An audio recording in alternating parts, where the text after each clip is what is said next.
રાજ્યમાં વરસેલા વરસાદ અને ઉપરવાસમાંથી થયેલ પાણીની ભરપૂર આવકથી રાજ્યના 77 જળાશયો હાઈ એલર્ટ અને વોર્નિંગ ઉપર રાખવામાં આવ્યા છે। 90%થી વધુ ભરાયેલા રાજ્યના 56 ડેમ હાઈ એલર્ટ પર રાખવામાં આવ્યા છે, જ્યારે 80 થી 90% ભરાયેલા 10 ડેમો એલર્ટ ઉપર રાખવામાં આવ્યા છે, તો 70 થી 80% ભરાયેલા 11 ડેમ વોર્નિંગ ઉપર રાખવામાં આવ્યા છે।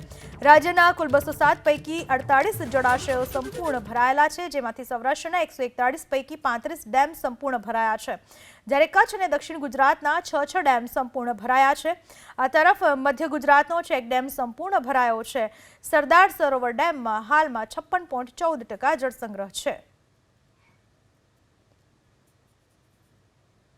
ઓરસંગ નદીમાં પાણીની ભારે આવક થઈ છે। ઓરસંગ નદીમાં પાણીની ભારે આવકથી કેટલાક ચેક ડેમ પણ ઓવરફ્લો થયા છે।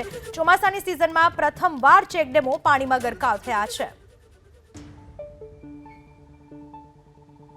છોટાઉદેપુરની ઓરસંગ નદીમાં જળસપાટી વધી છે। વરસાદથી નદીની જળસપાટી વધી છે। ઉપરવાસમાં થયેલો વરસાદ અને સાથે જ છોટાઉદેપુરમાં પણ વરસેલા વરસાદને કારણે ઉદેપુર નજીકના ચેક ડેમ ઓવરફ્લો થયા છે અને પાણી વહી રહ્યું હોય એવા દ્રશ્યો સામે આવ્યા।